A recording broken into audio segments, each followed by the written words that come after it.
अस्सलाम वालेकुम नाज़रीन, सियासत टीवी के प्राइम टाइम में आप सबका तहदील से इस्तकबाल है। मैं हूं फरजान अहमद। सबसे पहले पेश है प्राइम टाइम की हेडलाइंस। पहलगाम दहशतगर्द हमले का जवाब दे दिया गया। हिंदुस्तान ने मंगल की रात देर के पाकिस्तान पर किया हमला। 25 मिनट तक ताबड़तोड़ हमले, दहशतगर्दों के 9 ठिकानों को मुकम्मल तौर पर तबाह कर दिया गया। 80 दहशतगर्द मार गिराए गए।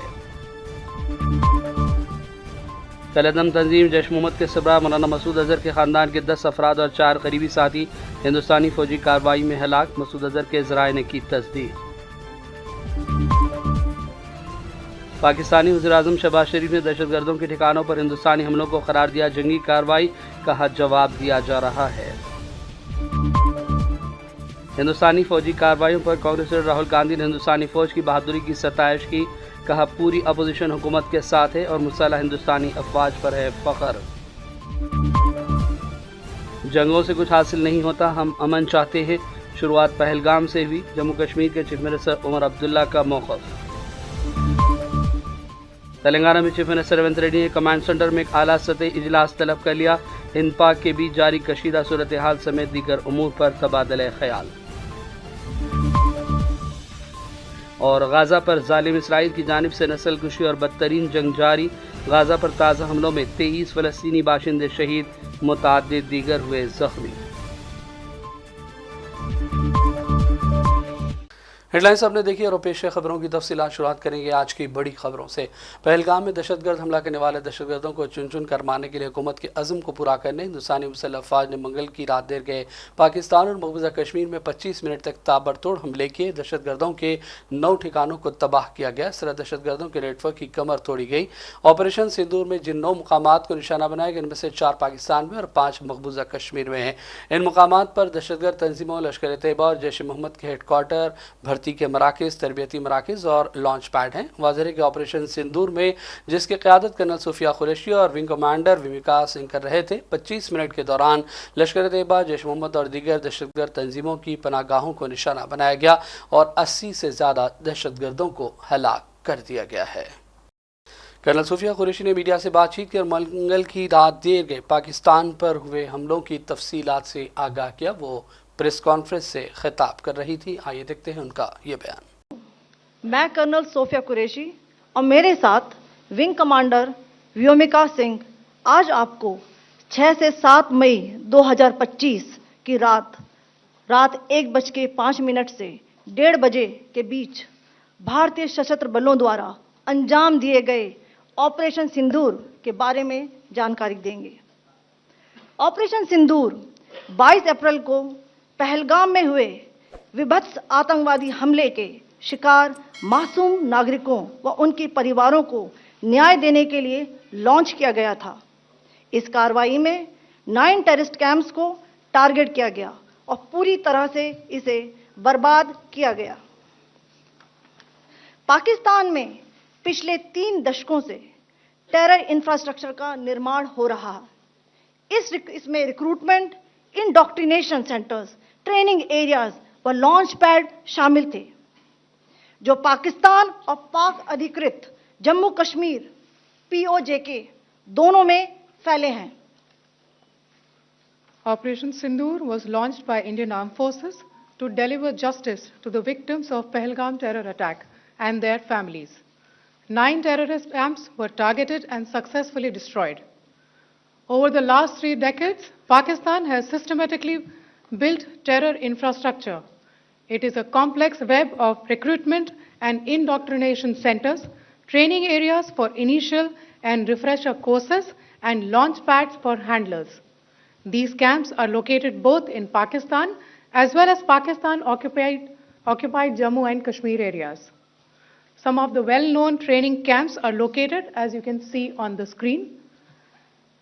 They are distributed from Savai Nala in the north, counting to approximately 21, ending at Bhagalpur to the south. इन लक्ष्यों का चयन विश्वसनीय इंटेलिजेंस सूचनाओं के आधार पर हुआ ताकि आतंक गतिविधियों की रीढ़ तोड़ी जा सके और यह खास ध्यान दिया गया कि निर्दोष नागरिकों और सिविलियन इंस्टॉलेशन को नुकसान न पहुंचे। The selection of these targets for Operation Sindoor was based on credible intelligence inputs and role of these facilities in perpetrating the terror activities. The locations were so selected to avoid damage to civilian infrastructures and loss of any civilian lives. कलअदम तंजीम जैश मोहम्मद के सरबराह मसूद अजहर के खानदान के 10 अफराद और 4 करीबी साथी हिंदुस्तान की फौजी कार्रवाई में हलाक कर दिए गए। ये अफराद भावलपुर की मस्जिद सुभान अल्लाह के पास रिहाइश पजीर थे जब मिसाइल और रॉकेटों के जरिए इसे निशाना बनाया गया, क्योंकि हुकूमत हिंद को पहले से इसके इत्तला थी कि दहशतगर्द अपनी पनाहगाह के तौर पर इसे इस्तेमाल कर रहे हैं। रिपोर्ट्स के मुताबिक मसूद अजहर ने खुद कहा है कि मरने वालों में उनकी बड़ी बहन के अलावा भांजा, अहलिया और ख़ानदान के 5 बच्चे भी शामिल हैं। जैश मोहम्मद के सरबराह के करीबी साथी उनकी वालिदा भी हलाक हुई हैं। पाकिस्तानी वज़ीर-ए-आज़म शहबाज शरीफ ने दहशतगर्दों के ठिकानों पर हिंदुस्तानी हमलों को जंगी कार्रवाई करार दिया और कहा कि उनका मुल्क इसका जवाब दे रहा है। शरीफ ने सोशल मीडिया प्लेटफॉर्म एक्स पर पोस्ट में लिखा कि पाकिस्तान को हिंदुस्तान के इस एक्ट ऑफ वार का मुनासिब जवाब देने का हक हासिल है और हम जवाब दे रहे हैं।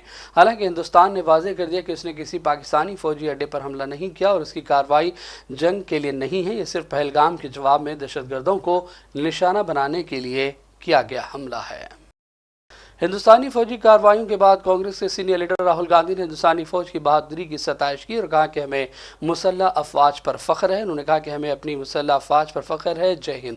पहलगाम दहशतगर्द हमले के खिलाफ पहले दिन से सख्त मौक़िफ़ अपनाते हुए राहुल ने हुकूमत से दहशतगर्द कार्रवाई का मुनासिब जवाब देने की अपीलें की थी और कहा था कि उनकी पार्टी असम्बली के खिलाफ हर जवाबी कार्रवाई में हुकूमत के साथ खड़ी है। राहुल ने आज फिर एक मरतबा कहा कि पूरा अपोजिशन इस वक्त में हुकूमत का साथ दे रहा है।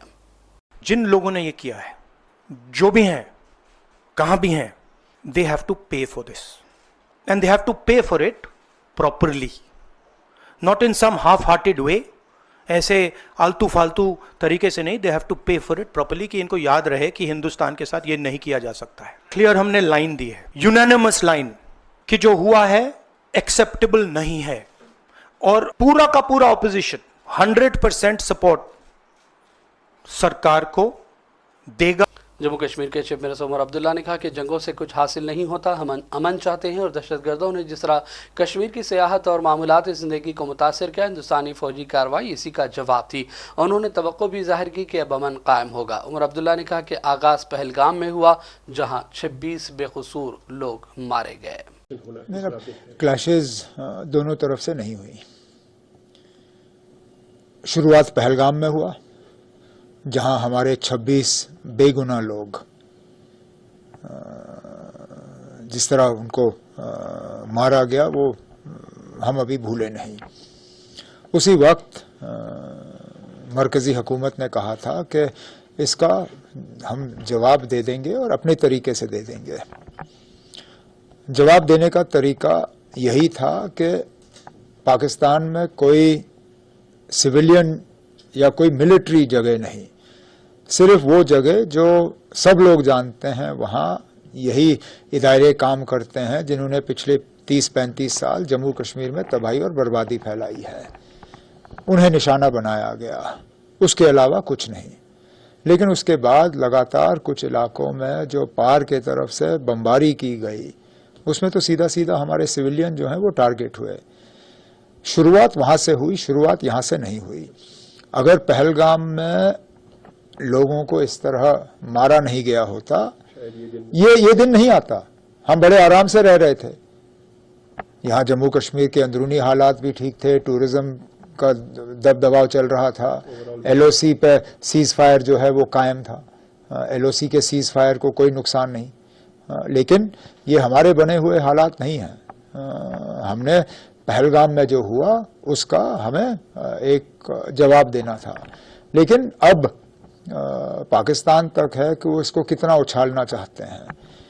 हम में से कोई जंग नहीं चाहता। हम लोग जो खासकर जम्मू कश्मीर में रहते हैं, क्योंकि अक्सर बेशतर हमने देखा है, चाहे वो इससे पहले जो वार हुए हो या करगिल हुआ हो, वो कहीं ना कहीं जम्मू कश्मीर को ही हिट कर जाता है। हम तो चाहेंगे कि हालात जो है वो दोबारा ठीक बने, लेकिन उसके लिए पहले हमारे जो पड़ोसी मुल्क हैं उनको अपनी बंदूकें शांत करनी होंगी। यहाँ से फिर बंदूक चलेगी नहीं। मरकजी वज़ीर दाखिला अमित शाह की सदारत में हिंदुस्तानी सरहदी रियासतों के वज़ीर आला, डायरेक्टर जनरल पुलिस, DGP और चीफ सेक्रेटरीज़ का इजलास हुआ। यह इजलास एक ऐसे वक्त में हुआ जब जम्मू कश्मीर के पहलगाम इलाके में दहशतगर्द हमले के बाद हिंदुस्तान ने ऑपरेशन सिंदूर के तहत पाक महफूजा कश्मीर में दहशतगर्द कैंपों पर कार्रवाइयाँ की। ज़राए के मुताबिक इजलास में ऑपरेशन सिंदूर के बाद पैदा हुई इलाकाई कशीदा सूरत हाल और दीगर उमूर पर तफसीली तबादले ख्याल किया गया है। इस मीटिंग में वज़ारत दाखिला का मानना था कि कौमी सलामती की मौजूदा तनाज़ुर में तमाम रियासतों के दरमियान मुकम्मल तालमेल और तेज़ रफ्तार रद्द-ए-अमल ज़रूरी है। मरकज़ी हुकूमत की जानिब से वाज़े कर दिया गया कि हिंदुस्तान किसी भी किस्म की दहशतगर्दी को बर्दाश्त नहीं करेगा। कांग्रेस रुकन पार्लियामेंट प्रियंका गांधी ने लिखा कि हमें अपनी फ़ौज पर इंतहाई फ़ख्र है। हमारे बहादुर जवान हमारी आज़ादी और सालमियत की हिफाजत कर रहे हैं। खुदा उनकी हिफाजत करे और उन्हें हिम्मत और हौसले से हर चैलेंज का सामना करने की ताकत दे। इस तरह BSP के सरबराह उत्तर प्रदेश की साबिक़ चीफ ऑफिसर मायावती ने भी ऑपरेशन सिंदूर को सराहा और पाकिस्तान में 9 दहशतगर्द ठिकानों को तबाह करने की भारतीय फ़ौज की कार्रवाई को फ़ख्र का बास करार दिया। इस दौरान समाजवादी पार्टी के सदर अखिलेश यादव ने भी फ़ौज के हौसले को सलाम पेश किया। कांग्रेस लीडर शशि थरूर ने इस कार्रवाई की तारीफ की, जबकि मुल्क भर में आम शहरियों और सियासी हलकों की जानिब से भी हिंदुस्तानी फ़ौज की सताइश की जा रही है। फ़ौज के हौसले, कुर्बानी और पेशा वराना महारत की तारीफ की जा रही है। इस दौरान रुकने पार्लियामेंट हैदराबाद असद ओवैसी ने भी हिंदुस्तानी फ़ौज की जानिब से पाकिस्तान में दहशतगर्द ठिकानों पर किए गए हमले पर रद्द-ए-अमल ज़ाहिर किया और सोशल मीडिया प्लेटफॉर्म X पर लिखा कि हमारी दिफाई फ़ौज की जानिब से बेहतरीन जवाब दिया गया। हम लोगों का हम खैर मकदम करते हैं और ऐसा जवाब दिया जाए कि दूसरा पहलगाम न हो। असद ओवैसी ने यह भी लिखा कि पाकिस्तान के दहशतगर्दी के ढांचे को तबाह कर देना चाहिए। वज़ीर-ए-आज़म मोदी ने सदर द्रौपदी मुर्मू से मुलाकात की है। ज़राए के मुताबिक वज़ीर-ए-आज़म मोदी ने सदर को ऑपरेशन सिंदूर के बारे में तफसीलात से आगाह किया। ऑपरेशन सिंदूर के तहत मुसल्लह अफ़वाज ने मंगल की रात पाकिस्तान में वाक़ दहशतगर्दों के ठिकानों पर हमले किए थे और ये जम्मू कश्मीर के पहलगाम में हुए दहशतगर्द हमले के जवाब में कार्रवाई की गई। बैनुल-अक़वामी बरादरी ने दोनों ममालिक से सब्र व तहम्मुल का मुज़ाहरा करने की अपील की है। इस दौरान अक़वाम मुत्तहिदा के सेक्रेटरी जनरल एंटोनियो गुटेरेस ने फ़ौजी तनाज़े से बचने के लिए सिफारिश की है। काबीना ज़राए के मुताबिक मीटिंग के दौरान वज़ीर-ए-आज़म मोदी ने पाकिस्तान के खिलाफ चलाए गए सर्च ऑपरेशन की जानकारी दी। उन्होंने काबीना इजलास में भी अपने साथियों को इससे आगाह किया। वज़ीर-ए-आज़म मोदी ने कहा कि हिंदुस्तानी फ़ौज ने तैयारी के मुताबिक बगैर किसी गलती के कार्रवाइयाँ की ही हमारे लिए फ़ख्र का लम्हा है। उन्होंने फ़ौज की भरपूर अंदाज में तारीफ़ की। और इस दौरान अमेरिका के सदर डोनाल्ड ट्रंप ने भी कहा कि पाकिस्तान पर हिंदुस्तानी हमले मुतवक्किल थे और उनकी उम्मीद है कि जंग बहुत जल्द खत्म हो जाएगी। उन्होंने कहा कि पाकिस्तान से तवक्को की जाती है कि वो मुजरिमों के खिलाफ सख्त कार्रवाई करेगा। Any questions for Steve?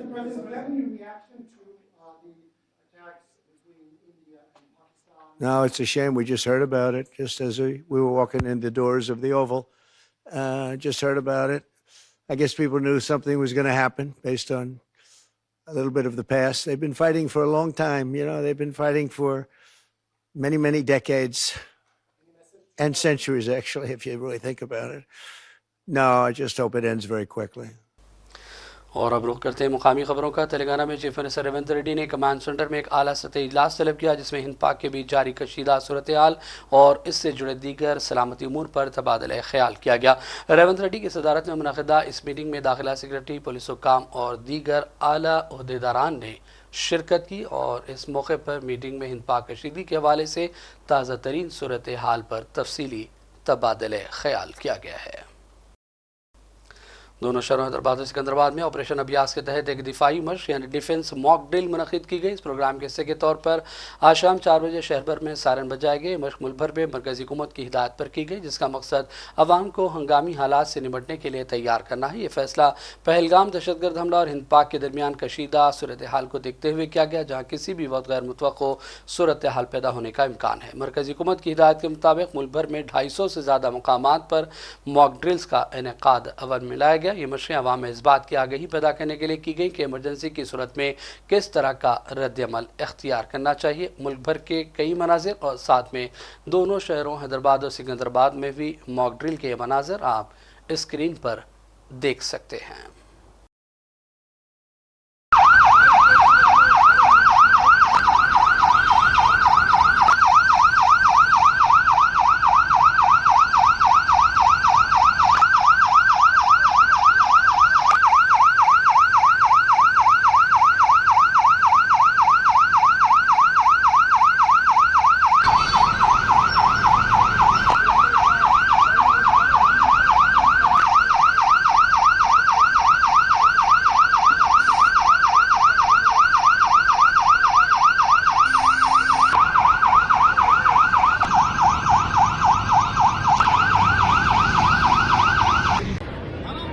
आराम से बैठो बेटा, शाबाश। ये देखिए, अभी आप लोग देखिए। ओके, बस हो गया। Thank you, thank you. अभी FS2, सो ऑलवेज ट्राई कि आपको सही जगह पे छुपाव लेना है, ठीक है ना। और हाँ, एक चीज और जो मैं भूल गया था, अभी मुझे याद आया, मैं नरेंद्र साहब को बोलूंगा डेमो के लिए, जब आपको लेटना है जमीन पे, we have to be vigilant all the time. Got it? Got my point? Okay, thank you. धन्यवाद सर। नमस्कार आप सभी को और फ्रेंड्स स्कूल की ओर से सर्वप्रथम हमारे नवीन सर और उनके संग, अगर हम बाहर रेस्टोरेंट में हैं तो हमें क्या करना है, अगर हम ऑफिस में हैं तो हमें क्या करना है, तो हमने आज जो कुछ भी सीखा वो जाके हमको अपने पेरेंट्स को भी कन्वे करना है, ठीक है।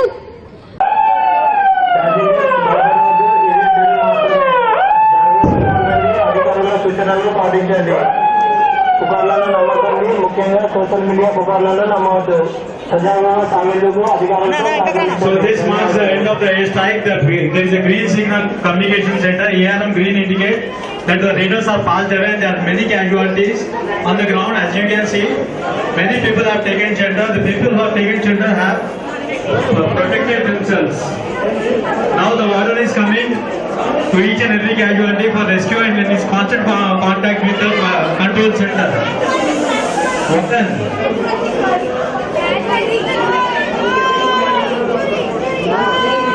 You see there are number of casualties. Someone is injured with head casualty. Someone are injured on the legs.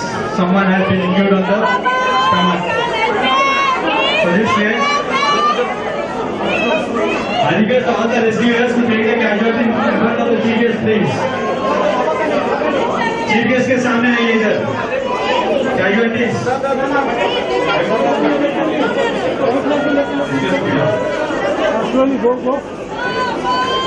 Ubaidullah Kotwal chairman Telangana अक़लियती मालियाती corporation ने आज बोर्ड के 27वें इजलास की सदारत की। इस मीटिंग के दौरान हुकूमत की फ्लैगशिप स्कीमों पर अमलावरी के हवाले से तफसीली तबादला ख्याल किया गया। दरमा अक़लियती महिला शक्ति स्कीम के तहत सिलाई मशीनों की तकसीम, अजला में नए अक़लियती कम्यूनिटी गारमेंट्स प्रोडक्शन सेंटर और तरबियती मराकज़ के क़याम के अलावा दीगर फलाही स्कीमों पर तफसीली तबादले ख्याल किया गया।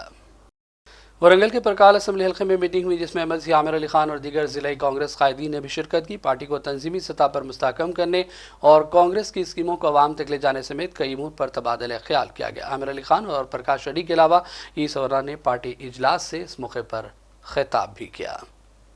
स्ट्रांग करना है पार्टी में, कुटुंबों में आपको सब लोग रहते, हर आदमी रहता, सब लोग रहते, सब बैठ के एक ही जगह खाना खाते। एक जगह खाना खाने बोले तो पार्टी फैमिली के तौर पे है, तो पार्टी को स्ट्रांग करना एक इम्पोर्टेंट प्रोग्राम है जो राहुल गांधी साहब ने हमारे को दिया है। या राहुल गांधी साहब अपने मीनाक्षी नटराजन को यहाँ पे भेजे, मीनाक्षी नटराजन महेश कुमार गौड़ के लिए मिलके ये प्रोग्राम बनाने के लिए यहाँ पे सोचे। तो पार्टी को स्ट्रांग करने के लिए क्या होना, अभी प्रकाश रेड्डी साहब बोल दिए कि सब छोड़ छाड़ के आप लोग पार्टी वर्कर्स पार्टी को जिताने के लिए ये तय करे थे, आप यहाँ पे जिता के लाए। तो वैसा ही आप पार्टी में भी लीडरशिप भी होना, लीडरशिप रहेंगी तो लीडरशिप एक स्केलेटन के काम करेंगी। तो वो स्केलेटन को स्ट्रांग करने के लिए ब्लॉक लेवल, मंडल लेवल, विलेज लेवल पे पार्टी को हमारे को स्ट्रांग करना है।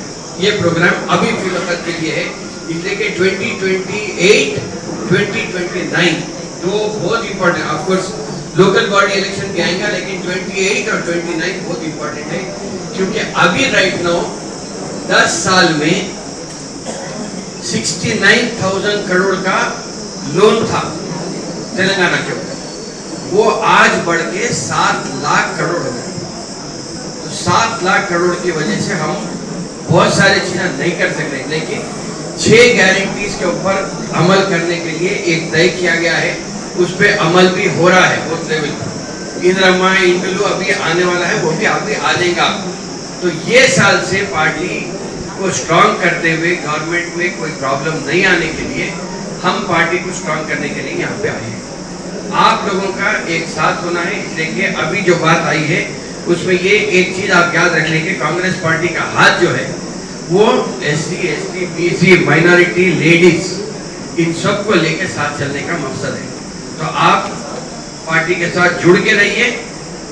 आप अपने नाम जो हैं वो अभी तो बता दिए हैं कि 2 फोटोज, आपका प्रोफाइल, इलेक्शन ID, आधार कार्ड आप वो दे देंगे तो यकीनन पार्टी, इतना आप ये मान के चलिए कि पार्टी किसी भी आदमी को, कोई सीरियस वर्कर को मायूस होने की जरूरत नहीं है। पार्टी आपको एक अपॉर्चुनिटी देगी, आप उसको लेके चलिए।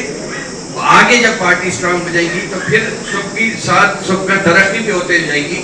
तो इसी के तौर पे हम लोग यहाँ पे ऑब्जर्वर्स बन के आए हैं। जय बापू, जय भीम, जय संविधान के यहाँ पे तो लोग हैं। तो इन सब को साथ आप मिलके रहिए। पार्टी MLA आपके पास है, पार्टी प्रेसिडेंट आपके पास है। आपके एप्लीकेशंस को हम यहाँ से आगे लेके जाएंगे, वहाँ से फिर एक फैसला लिया जाएगा तो वहाँ पे फिर प्रेसिडेंट बनाने की बात आएगी। बहरहाल हम यहाँ पे आए हैं आप लोगों से मिलने के लिए, आपकी चीज़ों को सुनेंगे, वहाँ पे लेके जाके हम पहुँचाएंगे। और मैं ये जरूर कहूँगा कि आप भरोसे से रहिए। प्रकाश रेड्डी साहब है, स्वर्णमा है, हम लेके आपकी बात को जाएंगे, आपको स्ट्रांग बनेंगे, पार्टी को स्ट्रांग बनाना है, ये सोच के हम यहाँ पे आए हैं। शहर हैदराबाद के बाबरनगर इलाके में हैदरा की इन्हदामी कार्रवाइयों के दौरान मुकामी अवाम भड़क उठे और बुलडोजरों को कार्रवाई से रोक दिया गया। इस मौके पर हैदरा अफसरान और मुकामी लोगों के दरमियान बहस और धक्कमपील के वाक़यात पेश है। पुलिस ने हालात को काबू में करने के लिए मुदाखलत की और चंद अफराद को हिरासत में भी ले लिया गया था। और आखिर में बात करेंगे फ़लस्तीन के हवाले से। गज़ा पर ज़ालिम इसराइल की जानिब से नस्लकुशी और बदतरीन हमलों का सिलसिला जारी है। इसराइली वज़ीर-ए-आज़म नेतन्याहू की दस्तबरदारी जंगबंदी के बाद जिसे अमेरिका की सियासी पुष्टपनाही भी हासिल है, इसराइली हमलों में मज़ीद शिद्दत लाई गई, जबकि आलमी बरादरी की खामोशी बदतरीन गफलत की तस्वीर पेश कर रही हैं। आज ताज़ा हमलों में ज़ालिम इसराइली फ़ौज ने गज़ा के मुख्तलिफ इलाक़ों में कई अहदाफ पर हमले किए, जिसमें कम से कम 23 फ़लस्तीनियों की शहादत की इत्तलात है, जबकि मुतअद्दिद दीगर फ़लस्तीनी बाशिंदे ज़ख्मी भी हुए। गाज़ा में ग़िज़ा और शेल्टर्स की पहले से कमी है। आम फ़लस्तीनी बशमूल ख़वातीन और बच्चे भूख का शिकार हैं और क़हत की वजह से सूरत हाल गाज़ा में दिन ब दिन अबतर होती जा रही है। और अब आखिर में हेडलाइंस पर डालेंगे एक और नज़र। पहलगाम दहशतगर्द हमले का जवाब दे दिया गया। हिंदुस्तान ने मंगल की रात देर के पाकिस्तान पर किया हमला। 25 मिनट तक ताबड़तोड़ हमले, दहशतगर्दों के 9 ठिकानों को मुकम्मल तौर पर तबाह कर दिया गया। 80 दहशतगर्द मार गिराए गए। कलदम तंजीम जैश मोहम्मद के सरबराह मौलाना मसूद अजहर के ख़ानदान के 10 अफराद और 4 करीबी साथी हिंदुस्तानी फौजी कार्रवाई में हलाक। मसूद अजहर के ज़राए ने की तस्दीक। पाकिस्तानी वज़ीर-ए-आज़म शहबाज शरीफ ने दहशतगर्दों के ठिकानों पर हिंदुस्तानी हमलों को करार दिया जंगी कार्रवाई, कहा जवाब दिया जा रहा है।